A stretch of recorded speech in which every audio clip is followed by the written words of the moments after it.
All right, we're live, and I am here tonight or actually tomorrow morning for Alex, with Apostate Alex from London. Morning, Tori. It is Good very morning. early in the morning indeed. Good evening for everyone that's here. Let me get back on the main page because we were on something else. Okay, good. So, I've got my coffee at the ready. good, excellent.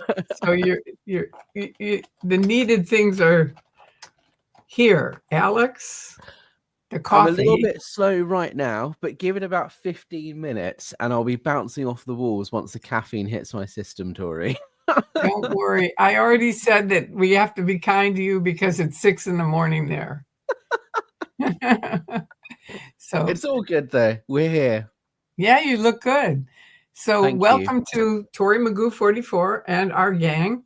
We're all here, and everybody's happy that you made it. The people that have gotten on so far, and more will come. Yes, and apologies for missing the last one. I wasn't feeling very well. We had this live scheduled, and then I just woke up and wasn't feeling very well, so we've rescheduled for today. So thank you for everybody for tuning in. It's good to see some familiar faces. Wait, I'm going to fix my sound because I can't hear you too well. All right, say something. Say that again. Testing 1 2. There you go. I can hear you now. Hey, okay, good. That's better. Okay, so no, that's no problem. I understand. I mean, I always say to people, well, let's pencil it in, because with everything that happens, it's like we do the best we can do. That's it's not very Scientology of you though, Tori, because you're supposed to have total certainty as an OT. I never did. So I the certainty I had, I came in with Scientology and I left with Scientology. And yeah. I really never gained anything while I was in there, except a lot of really good friends. I like the people that were there, not the people that run it, but I like the people that were there. Yeah. And I'm happy to get to know most of them. I mean, excuse me, pardon me, my throat's very weird. But I don't know about you, but for me, I was in it for 30 years. So, by then you really are implanted that there's no one out there. Mm-hmm. Everyone that's anything is in the Truman Show, the Scientology Truman Show. And if you leave, there's nothing out there. It's just a wasteland.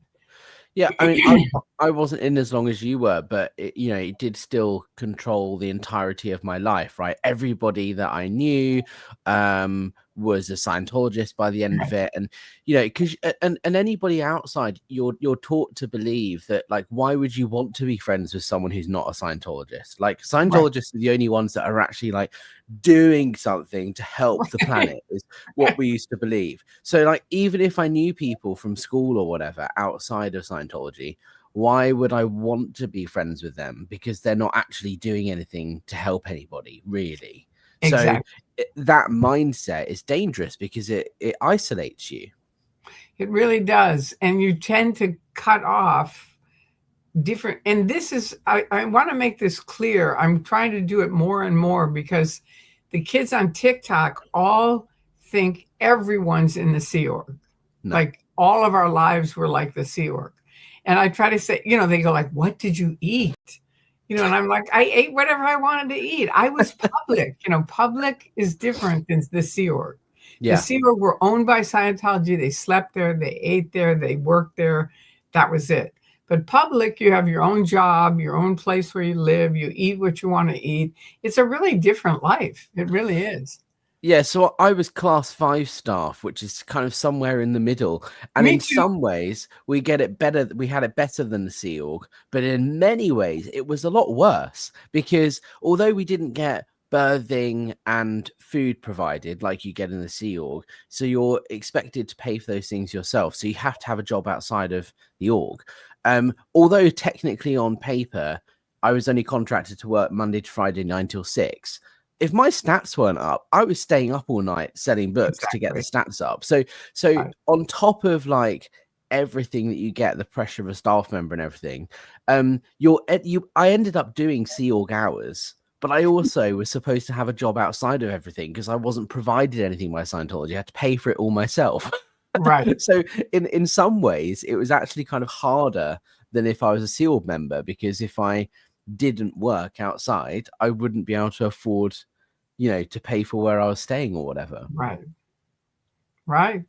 But it's I know. different. I'm not saying it's worse being a Class 5 staff member than it is being a SEAL member. Like it's just different is kind of what I'm saying. It's different, but I know what you mean about the stats, because that's the thing. I asked a woman, I was in the Sea Org, and then they routed me out because of epilepsy, and I had to get off my medicine and handle it with Dianetics and vitamins. And my mother, thank God, kept saying, Tori, they're going to kill you, because I was losing my short-term memory and stuff.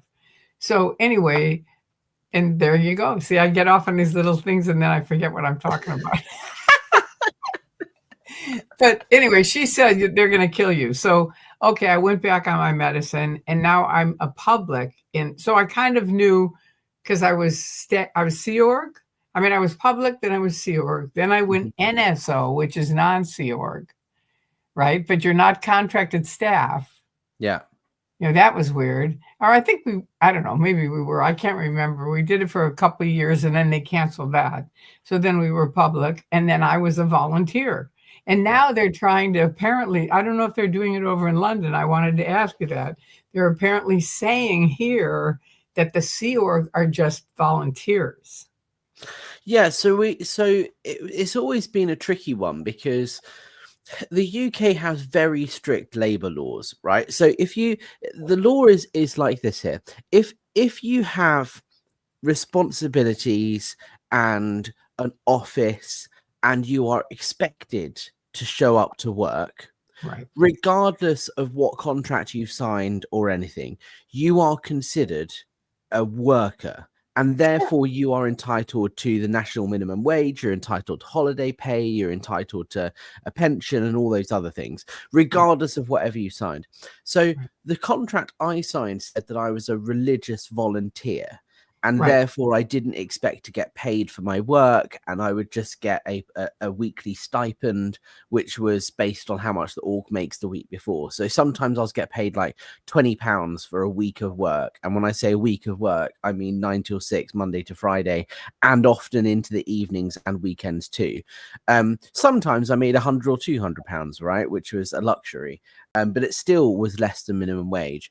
So the church claims that all of their workers are volunteers, but under UK labour laws, they should be paid minimum wage, because if I didn't show up to work, I would be in trouble, because you're expected to show up to work. I had stats, I had an office, those expectations were there. So theoretically, you were a worker. Yeah. Theoretically, Scientology staff should be paid the minimum wage at least, but they obviously don't do that. Right. And Audit LA has really been working on that, and it's made a major change here in LA. Good. I mean, major. One of the signs that we're going to be holding at the protest later this week says just simply pay your staff the minimum wage, because this is one of the arguments that I have. And it's like, look, my problem is that with the behaviors, not with the beliefs, right? So if you want to be a Scientologist, be my guest, right? I might disagree with your beliefs, but you are free to choose that way of life if you want to. My problem is with the behaviors, the abuse, and not paying staff minimum wage and so on. And there are some very simple fixes that Scientology could make that would completely change the game and probably make people want to stay longer, probably make their staff a lot happier, and it would just enable much less abuse to happen. So one of those things is paying your staff the minimum wage. If all SEAL staff around the world were paid $15 an hour or something for every hour that they worked every single week, when they wanted to leave, right, at least they'd have some money to fall back on. They would have the resources to fight for themselves, right? And just having that option, I think, would make a lot of people stay, because they would know that they could leave at any time. Whereas at the moment, people are like bounded by the debt, right? But their logic fixes on abuse is ridiculous. I've written this up online for 25 years, and they never change, never. Yeah, and that's the thing, holiday pay, right? Give your staff, a week off a year or something, right? Because then people will be well rested. Hopefully, obviously, you'd give them more than a week off. But if you want to be really militant about it, give them a week off. But at least that will give people a chance to rejuvenate, have a bit of rest time, and they'll come back to work reinvigorated and probably be a bit happier as a staff member or Right. as a SEAL member. Like Right. these simple things like this, give people a pension so that when you hit the age of 65 or 70 or whatever retirement age is in your country, you're not forced to sit in old people's homes stuffing envelopes until the day you die. If you have a pension plan, then you can actually have a retirement that is happy and fulfilling, and you can still volunteer to help the church if you want to. Like that's what nuns and monks do. Nuns at some point retire and then they continue to help and volunteer in the community and for their church, but there's not the Okay, but expectation. this isn't the same group. So No, but what I'm saying is like these are very simple fixes that would make I everybody know a they little are, bit but they happier, won't do but them. they will never do it because They will Hubbard never do said them. that this And is the way that's you have to live. what shows it's not a religion. Yeah, precisely. When I first left in 2000, I started posting on the internet. Scientology is a lot like the mafia because I grew up around the mafia in Chicago. And critics who were never in started saying to me, stop calling them the mafia. Saying they're like the mafia. It's giving the mafia a bad name. It's true though. It is very like mob like. I know. It's They like are you worse scratch than, my back, I'll scratch yours. Like, yeah, I remember as a staff member, all of these Scientologists who, worked in the org had their own businesses. And it was like, oh, you need a job outside of the org. We used to call it a moonlight. It was like, okay, cool. Well, you can come work for my company and then we'll pay you a little bit. And then you can continue working the org. It's right. all like, it's very culty in every aspect. I agree. Now, let me ask you a question because someone asked it online. Sure. It's Aloha JB808, who's from Hawaii. And he said, question, how long were you in Scientology for? When did you leave? And what made you finally decide to leave? Yeah, so I joined Scientology when I was 15. So that would have been 2011. I think it was at the end of 2010 that I did my personality test, and then I got my results and started my first course in like January of 2011. And then I was on staff by the middle of that year, so the summer 2011. By the time I'd joined staff, I was 16 because I turned 16 in April of that year. And I was a Scientologist for about 5 or 6 years. I stopped considering myself a Scientologist probably around 2016. And throughout that period, I was on staff, I was off staff, and then back on staff again. But I was still, that whole time when I wasn't on staff, a public Scientologist. So I was doing a return program and studying from home, doing courses and that sort of thing. So all in, my Scientology experience was about 5 or 6 years, give or take. And I was kicked off of staff. I was declared a potential source of trouble because I was complaining that Scientology wasn't helping me. I was upset about something. I went into an auditing session and, it didn't help me. I was crying. I was upset. And I was complaining. I was like, auditing's meant to make you feel happier. It hasn't handled this problem. And I want Scientology to work. It's not working for me right now. And they told me that because I said it's not working for me right now, that's me saying that Scientology is the cause of all my problems. And therefore, you have to leave the org and do a return program before you can get back into good graces. So I was at home trying to get back in good graces doing these courses because I still believed that Scientology worked for a couple of years. And just 2 years of just not really being in the org every single day, I gradually like drifted away. Right. Went about my own life, went to university and got a job and all that sort of thing, and just tried to not think about Scientology too much.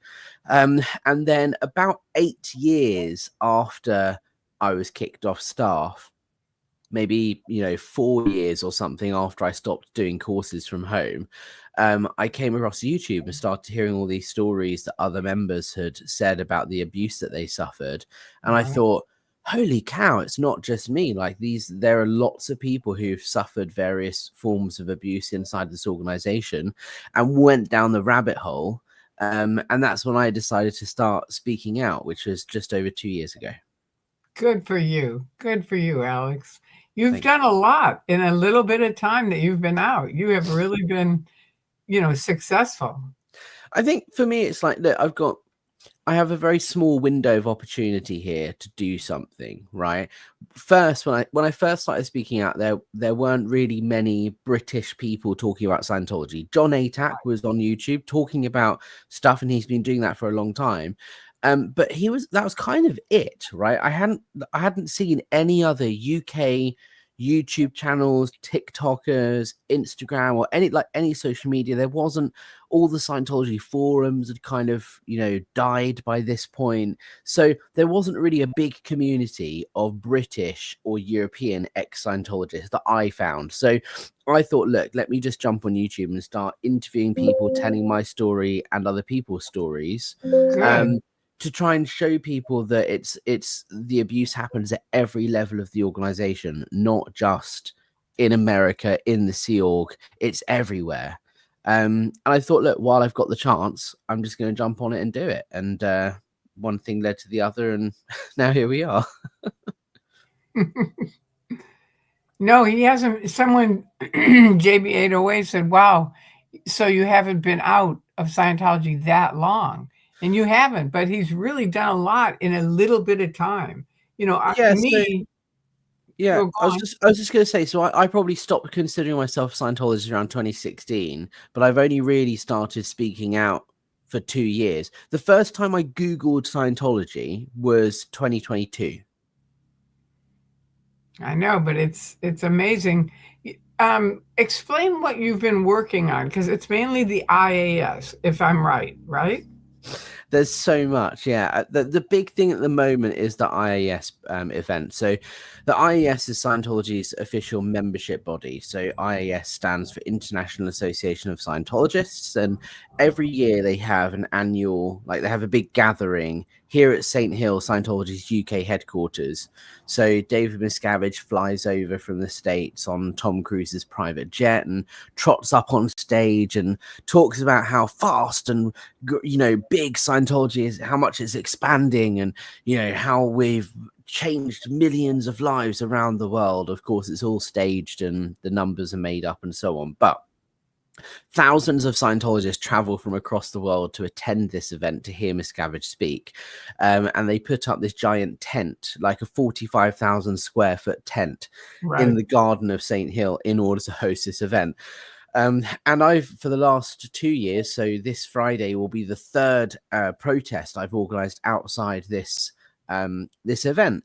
And the whole point is to firstly reach out to current Scientologists with a message of kindness and compassion and say, hey, if you need help leaving, there is a group of people here who are happy and willing to support you in whatever you need, your resources, friends, reconnecting people, whatever you need will help you.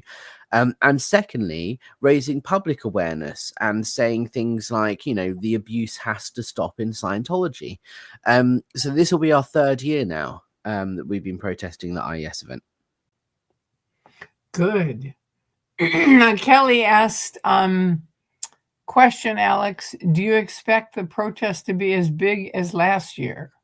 This year is actually set to be bigger than last year. Yes. Last year was actually. That's what they always say, though. Is that a fact, or that's just So last year, I think we only had about 12 protesters. It was a very small turnout, and I think it was a good thing it was a small turnout, because Scientology applied for what's called a PSPO, which is Public Spaces Protection Order. Essentially, they wanted to ban protesting outside St. Hill.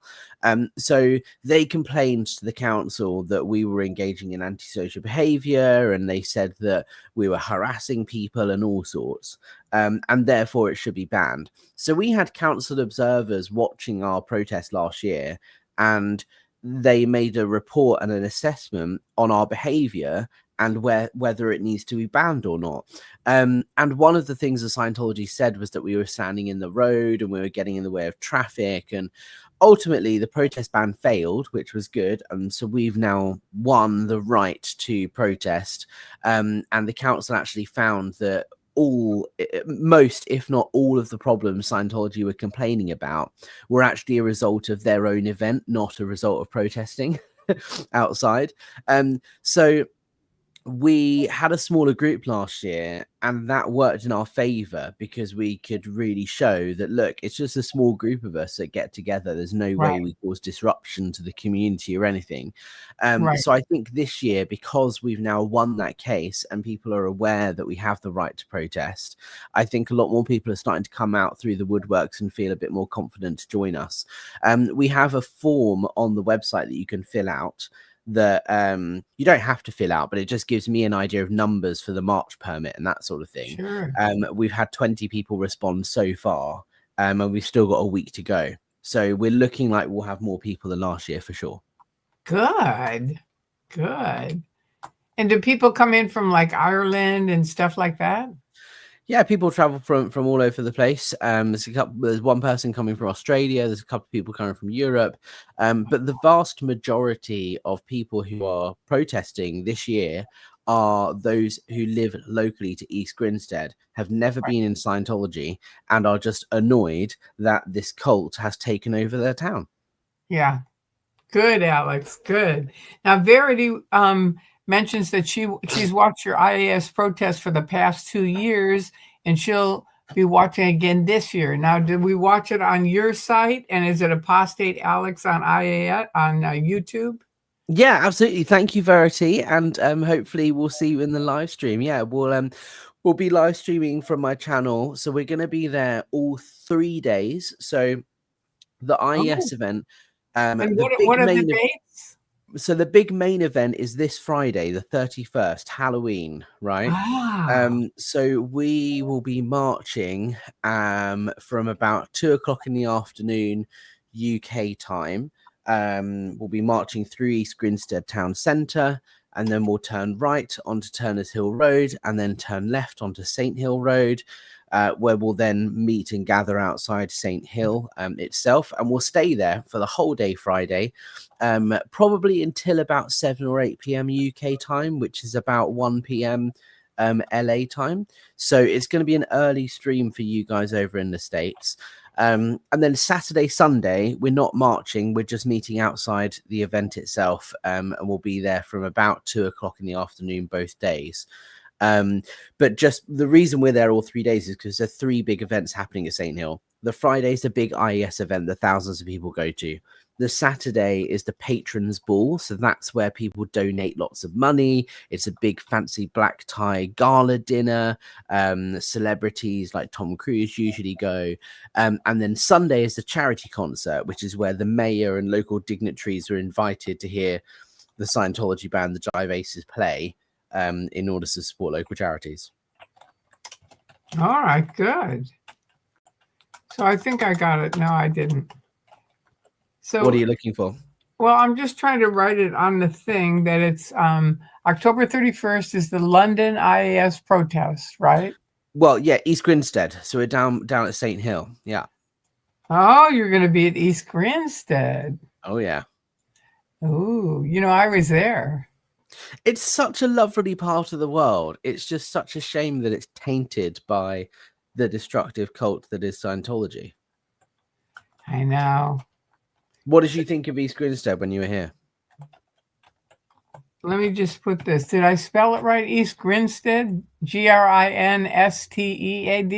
That's right. Okay. All right. So can be seen between, what is it? What did you say? 2? So on Friday, we will start streaming at 2 p.m., which is 1, 12, 11, 10, 9, 8, 7 a.m. LA time.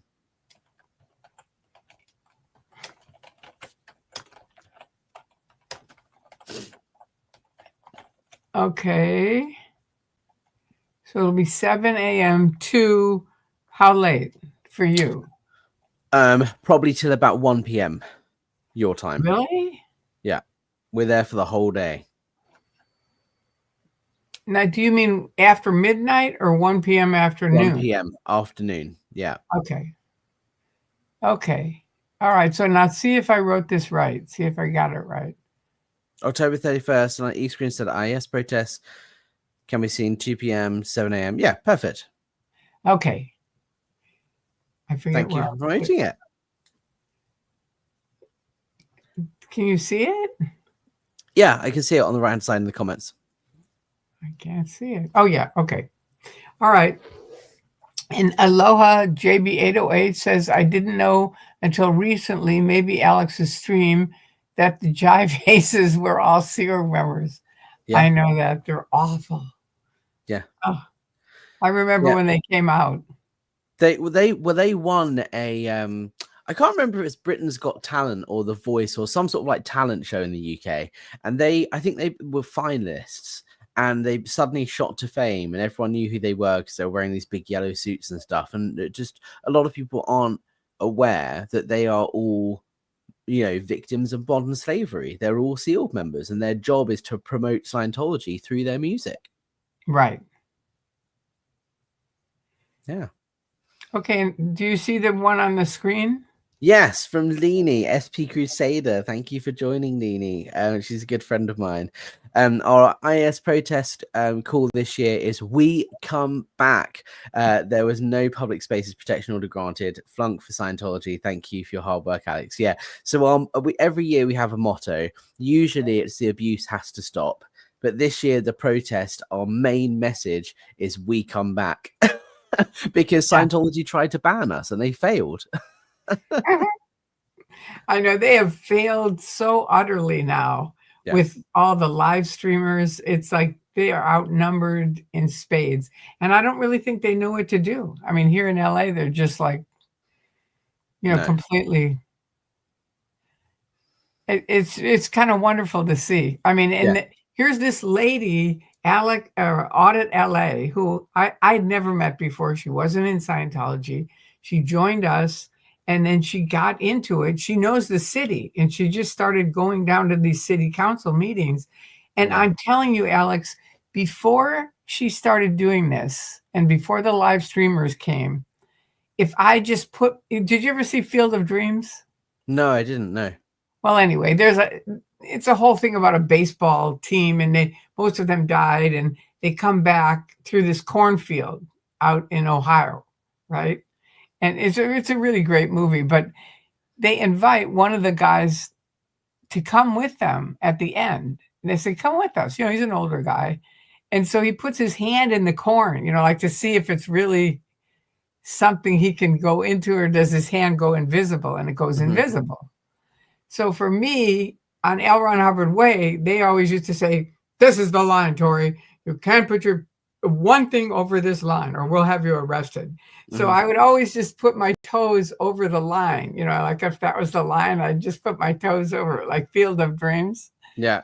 You know, just kind of poking them. But now, I mean, Drew and I went 2 weeks ago, and they had a giant party, not a giant, but I mean, it was a party for them. It was big. And we sat on their bench, which they normally would never let us. And they didn't do anything. And she told me, Audit LA told me they can't do anything anymore because they're not paying minimum wage. I mean, they can.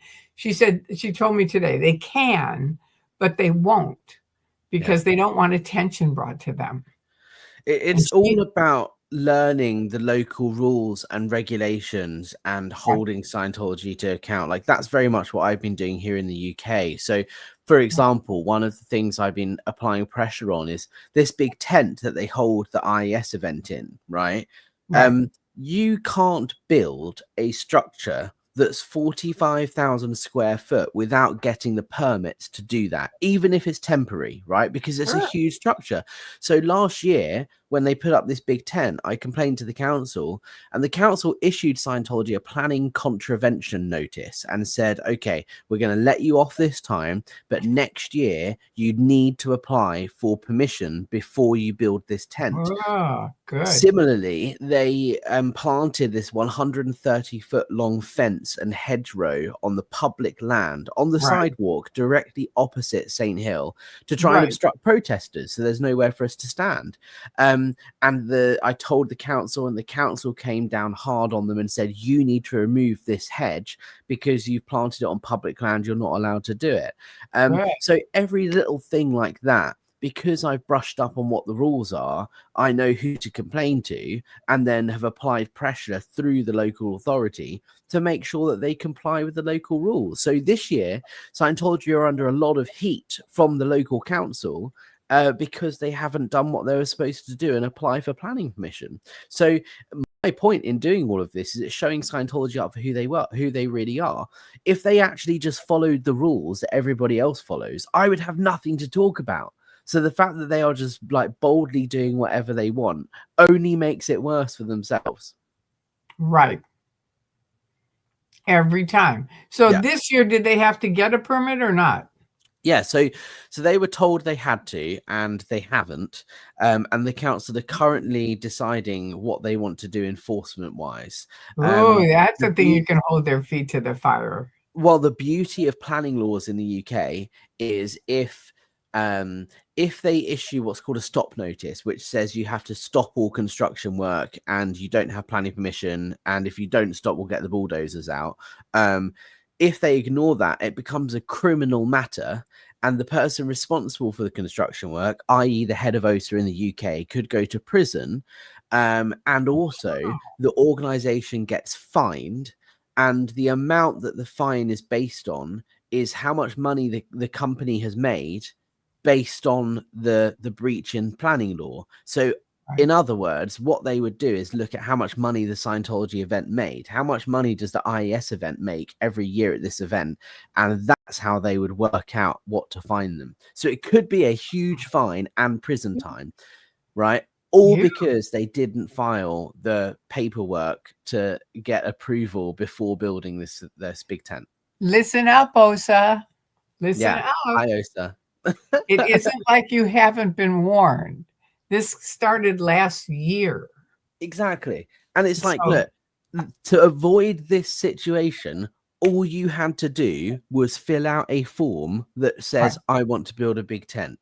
Right? It's really not hard. It's completely avoidable. Yeah, Verity says send the council compliance officers out. Yeah, do they have something like that? They have been out. They have taken pictures. There have been site visits. They are on the case. Ooh, Alex, this is exciting. See, this is kind of like the thing I'm telling you about Drew and I being able to walk up and down on L. Ron Hubbard Way and take pictures, and the security guards can't do a thing, or they won't, because they don't want it drawn to their attention that they're not getting minimum wage. It sounds so stupid. You know what I mean? It's sort of a little thing, but look at the effect of it. He and I know a lot of people, unless you were there, it's hard to really understand how big it is, but it's like, it's just unbelievable. You know, and if you think about it, right, like if Scientology have enough money to pay their staff minimum wage, right?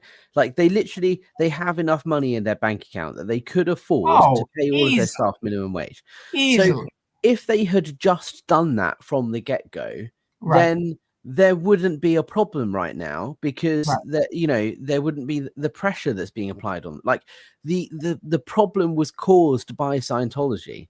Of course, OSA are going to be telling everyone that it's you protesters and it's Tory's fault, it's Audit LA's fault and all of this. But no, if you actually look at it with a logical brain, you'll realize it's Scientology's fault for not paying their staff minimum wage. Right. And this is a thing you can point out to the people in the UK, is that they are using this, I promise you, to get money from their members, IAS money, which is just donations. That isn't a service. That's just a straight donation. And they're going to say, you know, we have to fight this guy. He's awful. He hates us. He's evil. You know, all the people with him are evil. No, we're not. You know, No. this is a simple thing that is a law in your country that they should be following, and they're not. And they're Yeah. going to use it to get money from their members. And I know that as a member, they always would do that when I was in. You know, it's like we have to. I remember when they bought the free wins. I was in the room, and they said everyone in this room has to donate. And I had been volunteering, so I didn't have any money, right? Yeah. And so they're taking person after person up on stage, filming it. How much did you give? People are giving $10,000, $50,000. I'm sitting next to Chick and Gail Korea, Chick Korea, Gail Moran, right? And I say to Gail, who are these people? I mean, I'd never even seen them. And she said, Tori, we know almost everybody on Scientology, and we have never seen these people before. But yeah, I mean, they're desperate. I thank God because of Michael Roberts. He got up on stage. I said, look, I don't have much money because I've been volunteering and helping OSA. And Michael Roberts jumped in, one of the 5 Black people in 30 years that was in Scientology. 5. They no more than that. They're very racist. Yeah. And so, but Michael jumped in and said how much I'd help, blah, blah, blah, this and that. And one of the ladies said, look, you know, if you need any advice, and she donated like $20,000. And she said, call me. So I called her the next day, and she said, you embarrassed us so much. And I said, me? I gave $5. How did I embarrass you? And she said, because you're doing something. All we're doing is writing checks. Wow. And I thought, interesting. Interesting, you know, thing. But that's the thing you can bring up to the people there that are working with you is. Yeah. I remember like the moment I turned 18, I had a call from Flag, somebody trying to sell me my basics books and lectures, which is basically every book that L. Ron Hubbard wrote from, you know, you're meant to study them from beginning to end. Thousands of dollars these things cost. I just turned 18 and had a call from Flag, and they showed me how to apply for a credit card so that I could buy my basics. So at the age of 18, I was saddled with debt from the get-go, because they showed me how to take out credit in order to pay for these books. Like they will just suck every penny out of you that you've got. And this kind of thing they will use. They're not getting the permit yet, right? No. But that's because they're getting money from their members. Yeah. And that's why, you know, the lie that Scientology tells its members about protesters, about ex-Scientologists, you know, it's really important for me at least, to protest in a way that shows to the members that they are being lied to. Like, you know, when I was a bookseller, I used to get people come in all the time and say, you know, you're in a cult, you believe in Xenu, you know, if you want to leave, just blink twice. And I used to think, you are absolutely insane, because you clearly don't understand anything about Scientology, because I want to be here. I'm not a victim. I'm not in a cult. Like, this just makes me want to prove more that you are wrong, and show you that what you understand about Scientology is incorrect. Like that's what the effect that it had on me when I was in. However, different messaging would have got through to me. So for example, when OSA would be telling me that, you know, oh, these people are just bad SPs, they're low lives, they're scum, they just have a dagger behind their back, they just want to say something to, you know, make you miserable, you know, that's what I believed. So the signage we've got at the protest this year, for example, says things like, when was the last time you called your family? They love you, and so do we. You know, call your family. If you need help leaving, call the Aftermath Foundation or whatever. It's all signage with a positive messaging rather than criticizing. Because if you're a Scientologist and you've been told that the people outside are these nasty big bad SPs, but actually the interaction you've had with them is positive, and they're just saying, enjoy the event, have a nice night, call us if you need help, you know, that just starts to plant seeds of doubt in your mind, right? It's not like someone's gonna walk out and leave on the 100%. day, but Yeah. planting the seeds is what we're trying to do with this protest. Yeah, 100%. Yeah. I've been telling people that for years, but it's hard to get people to really get that. You know, you think, what's that expression about you can catch more bees with honey than you can with... I don't know. Well, I've not heard anyway. that saying, Tori. Well, anyway, you know, it's like kindness is much better than... Here, let me see. The new hedge is an opportunity to place signage. That's the other thing. So Yeah, you know what I was telling you about this hedge that they planted, and then they had to remove it because the council told them off. They've now planted a new hedge. They applied for a planting license in order to put a hedge up, and they were told that they could put 35 holly bushes up, and they put 71, right? So they're always taking the mickey, like they're always going above and beyond what they're supposed to. sure. And that's the beauty of it being a license, is it holds them accountable, because now the council will come down and say, hey, you've made the bush bigger than it needs to be. You know, so it's just making themselves look bad. If they'd have planted 35 hedges, like trees, then the council wouldn't have anything to complain about. So it's all their own doing. Right. Now, someone asked question, Angel Cat said, question, sorry, I keep doing it wrong. Do the whales get a tax break for their donations with the cult's tax exemption? So not in the UK, because Scientology doesn't have tax exemption here. In 1999, Scientology applied for charity status, and in the UK, you have to prove a public benefit. So you can't just say, hey, we're a church and therefore we help people. No, you have to prove to the commission that you are doing something that actually betters somebody's life. So Scientology couldn't prove that. And the Charity Commission ruled that Scientology doesn't benefit the public, and therefore they have to pay tax on all of their profits. So donating money to Scientology in the UK doesn't help you from a tax standpoint at all. Good. Well, that's a little better than here. Okay. I saw that you were in Clearwater, Alex, not long ago. I would have loved to have met you. That's from Well, Rick. next time for sure. I was trying to stay under the radar for as long as possible until I showed up outside Flag. Right. Well, you'll be back. You'll be back. Oh, yeah. Here's another one from Verity. As a bookseller, did you ever question why you were not getting minimum wage? No, because my belief, as you know, my official job title was director of public book sales. So I was the head of a department. I had people underneath me. My job was to sell books, recruit people into Scientology. And my opinion at the time was that I am doing the real work here that is actually going to save the planet. Isn't that amazing, though, that still goes on? I mean, they were pitching that in '69. Yeah. They're still pitching it, but you look around the world and just go look at the world. Yeah. If you're saving the planet, what the hell's going on?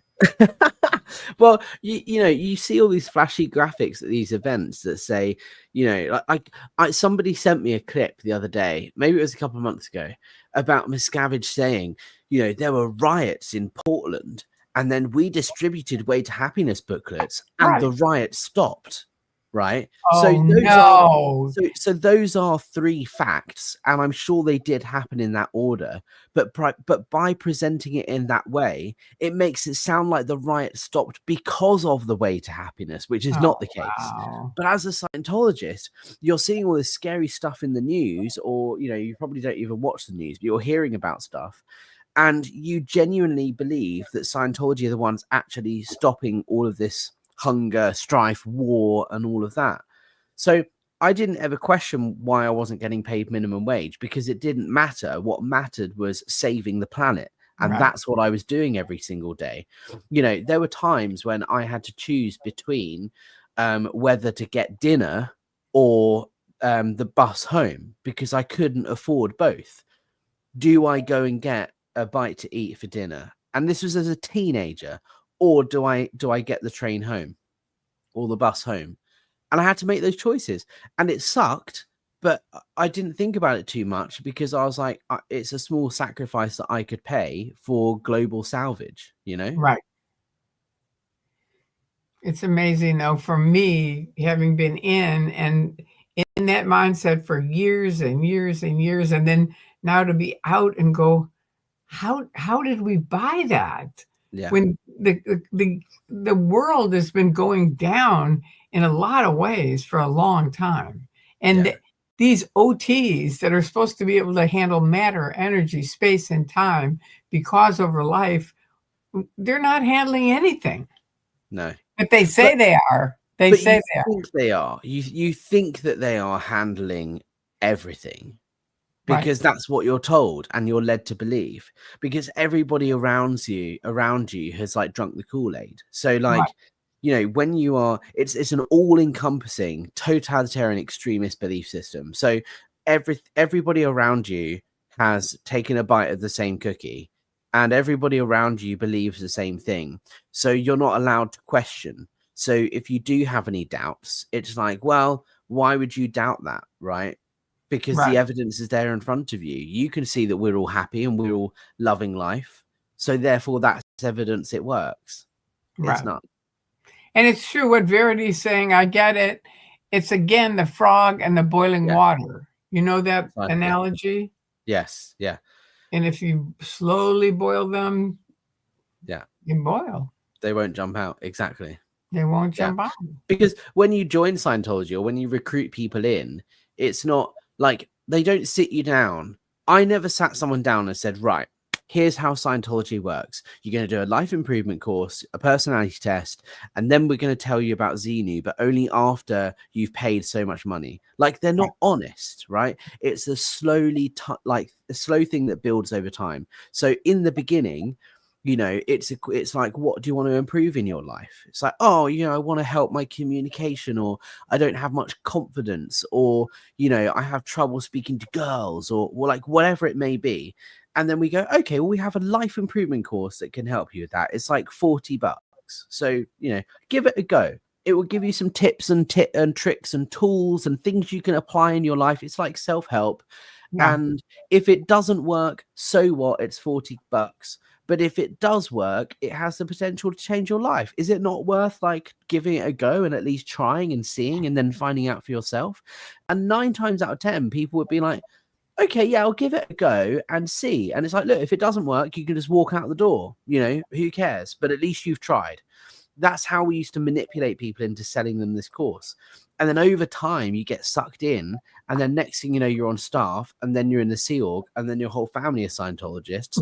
And then you're learning about Xenu. And then you've got no money. And then where do you turn for support if you want to leave? Like, that happens over time. It's not overnight. True. It's very true. And it's tricky because it is like the frog in the boiling water. And like you say, they find your button. Everybody on this page, everybody that's listening to this, everyone has buttons. Everyone does. And they know that. And so they just, I mean, we used to go out. This was on the original course I did. You were supposed to go outside, stop someone and say, excuse me, could you please tell me what's ruining your life? Yeah, it's called finding the ruin. I'm not going to ask someone that. That's ridiculous. And they said, no, go try it, Tori. You go try it. And I said, okay, I will. But I was positive that they were wrong. And I went out and I said, excuse me, can you tell me what's ruining your life? And each person was like, well, I can't communicate, you know, or I'm shy, or I can't pick up girls, or, you know, they all had something. And then back then in 1969, they'd say, well, Scientology can handle that. Yeah. I think they got sued enough times. Now they changed it to there's a chance we could help you. Right. Yeah. It's called finding your ruin. And that whole process of book selling hasn't changed, like not really over the years. No. It's Scientology policy to exploit people's vulnerabilities in order to sell them the book or the course, right? there's a policy in Scientology that says you have to invade someone's privacy in order to make a sale. And that's a horrible thing to do to a person. You're literally grabbing strangers off the street and getting them to become re-traumatized and tell Right. you everything about their life that is upsetting or they want to change. And once they are in effect, you know, once they're crying or upset or whatever, then you can present Dianetics or Scientology as a solution to that. We used to have a saying in London that crying is buying. If I can get you to cry, you're buying the book, because I found out what's ruining your life, and I can really easily then present the book as a solution to that. That I one I've thought I was never heard. helping people, but Crying is buying. crying is buying. Yeah. I never heard that. And But I've been in sales for 30 years. but what I thought I was helping these people, but actually what I was doing was emotionally manipulating these people, and it was Sure. a horrible thing to do to people. Yeah. But that's what Scientology does. It makes you believe that you're helping, but actually you're harming. Right. And I have a little analogy that I call the Scientology mind control train. And it's basically where they say, you know, we can help you with that. Hop on. And you're like, well, I'm not sure. And they're like, no, just hop on. You can get off at the next stop if you don't like it. Yeah. And you're like, really? And they're like, oh, yeah, sure. So you hop on and you meet some nice people and you do a little course. And then you think, okay, I'm done. I'm going to get off. But now you've met all these people that you like, right? Yeah. And they hear that you're going to get off at the next stop. And they're like, Alex, what are you thinking of? Didn't you say you wanted to do X, but you're not there yet, right? And you go, yeah, that's true. And they go, so stay on the train. Yeah. So what long have you got story to short, lose? Yeah. Mhm. We used to say, like, what have you got to lose? Like, why don't you stay on the train? Right, Like, right. what's But the harm? they keep you on the train, and then pretty soon the windows that you can see out of change to Dianetic and IAS and Narcanon ads. It's all just ads. So that's all you ever see all day is Scientologists and the ads. So it's just sort of like that's literally what you think your world is. And then eventually the train goes in a big tunnel and all you can see is the other Scientologists on the train. Right.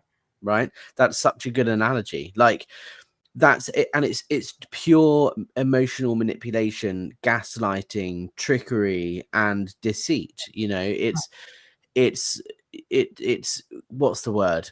Like, not blackmailing people, but it's encouraging you to stay on the train. Well, it's Because manipulation. manipulation is Excuse me. Sorry. it's all right. Okay, so Siegel says Scientology would be cool if it actually worked.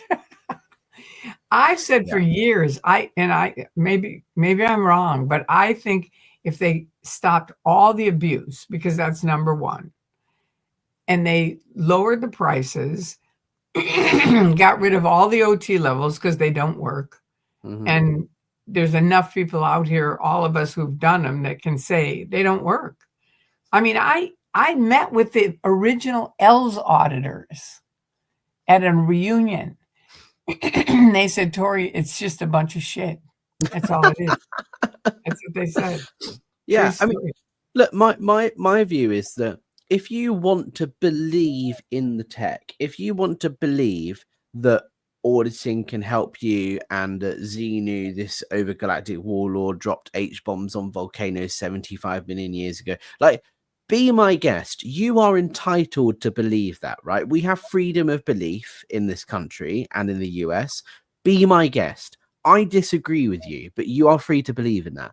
The problem I have is when you start using those beliefs to harm other people. You know, when you believe that disconnection is the only way to handle a suppressive person, and your kid has decided to leave Scientology and speak out, right? By forcing that familial disconnection, you are harming that relationship and that child, right? You are forcing people to do things they don't want to do. You're manipulating people. You're forcing people to have abortions. Like all of this horrible stuff that goes on in Scientology. That's what I'm against, and that's the behavior, right? If they stop doing those things, I think a lot more people would stay. But the problem is, and I reckon you'll agree with me on this one, Tori. If you take away the abuse, is it even Scientology anymore? No. Because And like the other there's thing nothing there. that I didn't finish is that I think they should, if they just did, and I've written this up on the internet many, many times, if they just did the lower bridge Yeah. and took away the abuses and made it affordable, I think it would be one of the biggest self-improvement groups in the world. I do. But that's the thing, like at the lowest levels, all of those life improvement courses and Right. basic Dianetic auditing, like those are all things that Hubbard stole from Right. other places, I right? know. And so I know. those things exist out there in the world that you can do for free or cheaper. For free Like, or at the yeah. library. So Yeah. if you take away all the abuses and the OT levels and all of that stuff, what you're left with is basic self-improvement courses, which already exist that are out there. So it's not Scientology anymore. Yeah, but they can say the OT levels are out there too. It's just, Yeah. you know. Anyway, I want to hear about the IAS. What are you going to do? So we'll be meeting in East Grinstead on Friday afternoon. We'll be marching through the town centre. We have a bagpiper because every year Scientology play bagpipes through this like big loudspeaker pointed directly at us protesters on repeat. It's very annoying. So Scientology clearly like bagpipes. So this year we've decided to get an actual bagpiper to march with us through the high street. And then down St. Hill Road, we're getting a police escort so we can march in the road. And then we are going to be standing outside with our signs all 3 days outside St. Hill and, you know, telling people who walk past us that we care about them, that we love them. And if they want help leaving, that we're here to help. Good. Now, what is their main thing that you're concerned about? I think, look, they always throw spanners in the work, right? It works. Like they always try and place somebody in the group to try and infiltrate and cause, you know, a ruckus among the protest group. They always try and place obstructions on the road. They always try and put planters and things on the right of way and fences and, you know, stuff that means that we can't actually stand by the entrance and we have to be further away. They just do whatever they can to disrupt our protest plans. So it's basically a full-time job. You know, for the last couple of weeks, it's been full-time working on, you know, countering these challenges, working with the police and securing protest permits. And, you know, on Friday, I went to go and visit St. Hill with the police officer in the area to say, look, hey, this is where we want to stand. These are my issues and concerns. And just sort of ironing out all of those issues as much as I possibly can. That's going to be fantastic with the bag papers. I think that you're really going to get people on your side. I can hope so. I've definitely had people in the past contact me. Like, so for this will be the third year. So the last 2 years, 2023 and 2024, I've had at least one person message me saying, I saw your protest and it started planting the seed of doubt. And now I've decided I don't want to do Scientology anymore. But I'm still under the radar because I've got family who are in or whatever. Right. Like I haven't officially left, but I'm under the radar. And I think that's great. Like that's all that we can ask for is raising awareness, getting people to understand that the abuse goes on at every level of this organization in every city around the world. And that if you do want to leave, we're there to support you. That's good. Now, I have a suggestion for you if you want it. Sure. But it depends on, I would think you have free speech in your country, right? Yes. Yeah. But so Scientology, although they don't have charity status, they do have some sort of religious protection. There was a court case that we won't go into because it's a very complicated thing, but their buildings are designated places of public worship. So you have to be careful with what you say because there are certain things that could be deemed hate speech and therefore become criminal. But some things you can get away with saying, right? You just have to tread that line very carefully. Because what I was thinking is you could print up, I'm going to do this here for our next protest. I think it's a great idea because they always have, they put up those phony bushes and stuff like that. Mm-hmm. But I'm going to print up all kinds of things that we can tag onto anything that they put that blocks Mm-hmm. and say, this was put up by the Church of Scientology to stop free speech. Oh, I love it. Yeah, perfect. 100%. Isn't it? I'm totally down for that. Wherever because they're, how they are. They're like, we're here, we're there, we're there. Yeah. It'd be like, okay, and we're here, we're there, we're there. Label. We're gonna need a lot of labels, Tori. I know, but you know what? It would be very effective because it shows what they're actually doing, and their members will see it too. Yeah, true. Be like, it's a great idea. A minute, we're not stopping free speech. That was the beginning of me waking up, Alex. Yeah. Was realizing, oh my God, they're stopping free speech. Yeah. Oh, wait, I have some starred things I have to check on. Sure. Okay, Kelly says if people want to donate towards the protest, okay, and she put a link of that. Thank you, Kelly. Thank you. Yeah, appreciate that. That's good. This one from Sieglin. After all these years in Scientology, he hasn't saved a block yet. How gullible do you have to be? I have an answer to that because I spoke. Cult experts flew in to interview me in 2000 when I escaped out because they chased me across the country. And they said, one of the main things you're going to hear is people saying how stupid you are, how gullible you are. And they said, we've interviewed thousands of ex-cult members from all different cults.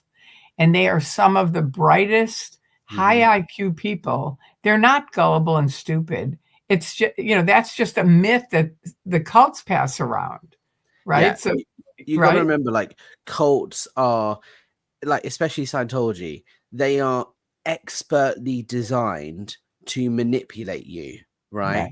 You don't have to be stupid to be in a cult. Like, it's the other way around because it's designed to manipulate your vulnerabilities and control you. That's like asking, a wife who's being beaten by her husband, how stupid are you for staying with him? No, she stays because she's manipulated into thinking that the guy loves her and he's doing what's right for her and blah, blah, blah, all of these lies. He is manipulating and coercively controlling her. And that's why she stays. That's the same with Scientology. You may be getting abused. You may not have anything to fall back on. You may have some doubts, but you're being manipulated to believe that what you're doing is the best thing for humanity. It's not that you're gullible or you're stupid. It's that everybody around you is telling you the same thing. And so your doubts you push your own doubts down in your mind. True. And these cult experts said a lot of people join cults because they want to do something different, something better, something more. I know for me that was exactly it. I wanted to help people. That was it. Yeah. And it's like, look, this is how it's sold to me. It was like Scientology is the only way of like actually helping people on a spiritual level. And it doesn't matter what you do in Scientology. Every day you come to work, you will be helping the planet. So cool. Sign me up. I know it sounds good. Yeah. Now, okay, we answered that one. Wait, let me see this. Did we answer this? Scientology would be cool if it actually worked. Yeah. Good point. 49ers for life. Yeah. Okay, Sieglin, much respect for doing what you're doing, Alex. I think we all feel that way. You're really doing it. Great job. Also thank you to you, Tori, and for all the other people that came before me. Like I always try and make it very clear when I do podcast interviews and stuff that like I'm very much leading the way and holding the torch here in the UK when it comes to organizing the protests and that sort of thing. Sure.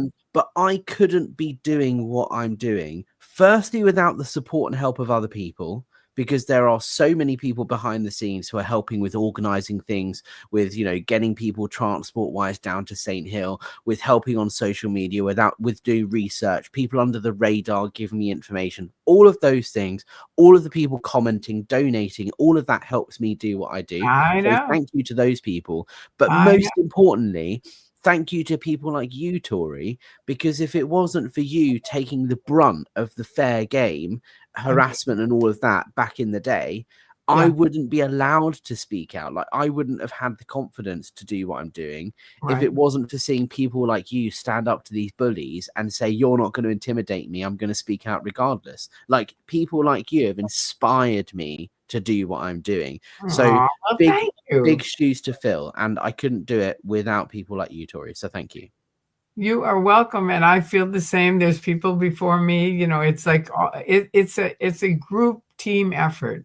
But Yeah. everybody that's online, I mean, they are monumental. You know, they may. I've said for 25 years, every voice matters. Yeah. Because I know people think, well, I'm nothing. You know, who cares if I go on? No, that's not true. Every voice matters, and every time you make a post, it's a big deal for us. Yeah. We wouldn't continue doing it without it. The way I describe it is like we're all cogs in the machine, right? Everybody has their own way of protesting, right? Right. Whether that's standing and live streaming outside an org every day, or whether it's, you know, donating to something financially online through Buy Me a Coffee or PayPal or whatever, or whether it's simply commenting on a video. All Right. of those things are forms of activism and forms of protest, and they all help in their own way. All help. Right? Every So single one. everybody is being a protester in their own way, and it's all contributing. It all goes into the pot and mixes all up and is the movement, right? It's all helpful. Very. All right. 49ers for Life says he's got a question. Does Scientology have handlers in the UK? What do you mean by handlers? Like OSA? Yeah, People? they used Yeah. to have handlers that would come out and handle us. You know, I was a handler. When I was in, I used to go out and handle the critics. I think because of the media attention that you got, Tori, when you were doing that, I think they've kind of learnt their lesson not to do that so much anymore, because they know all it does is make them look bad. I would love for a Scientology security staff member to come up to me at the protest and try and handle me. That would be great content. It I happened know. in 2023. I know we all miss them. 2024. Now I just get the dead eyes, the sort of unimpressed look from their head of OSA.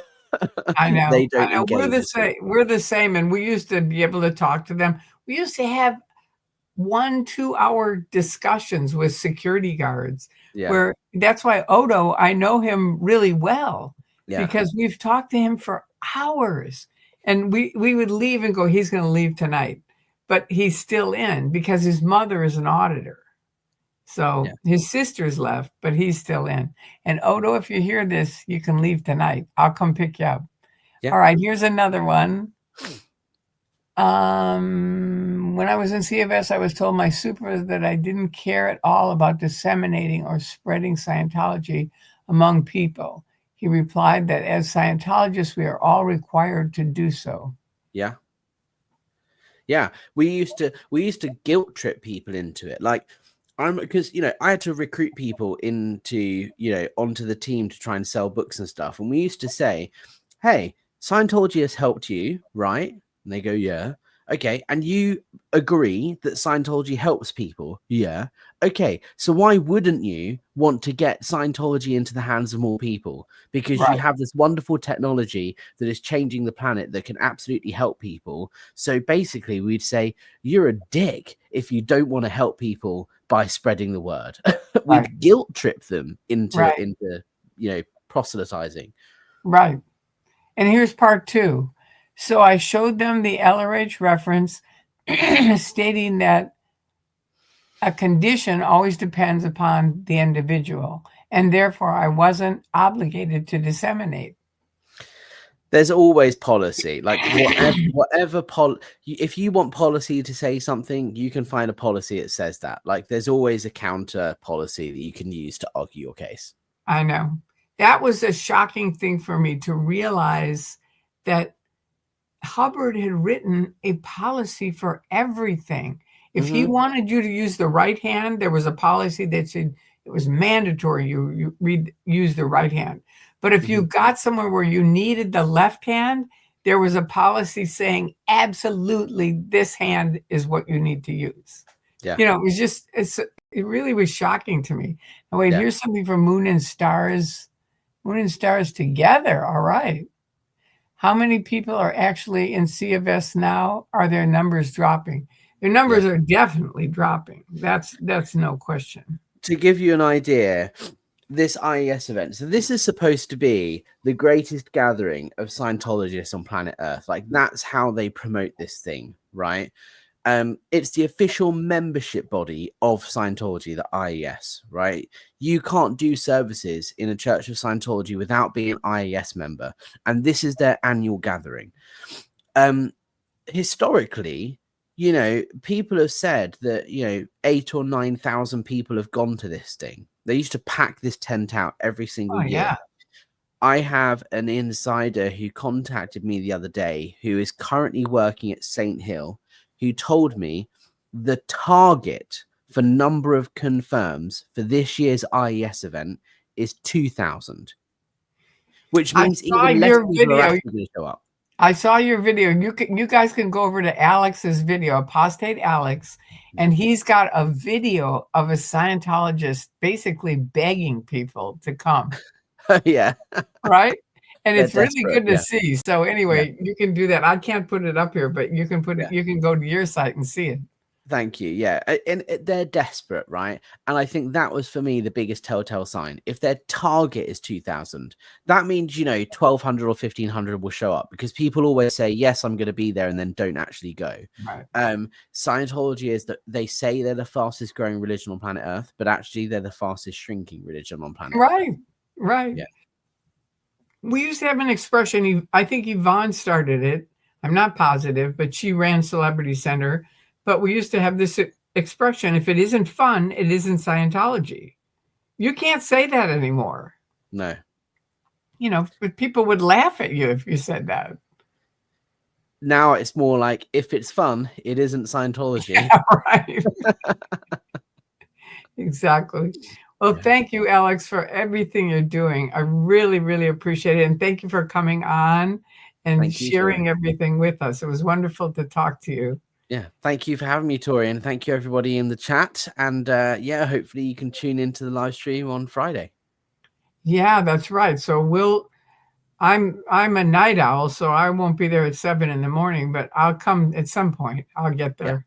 Yeah. And if you can't make it live, watch on the replay. The replay crew are always hanging out in the video chat and the comments and stuff. So come and check out the live stream after it happens, even if you miss it. Okay. And thank you to everyone who came on to talk with Alex. And thank you, Kelly, for moderating. I really appreciate it. And thank you, Alex, for getting up so early in the morning. No problem. I'm going to go make myself another coffee now. I owe you a dinner for that. You're all good. Next time you're here. All right. See you later. See you later, guys.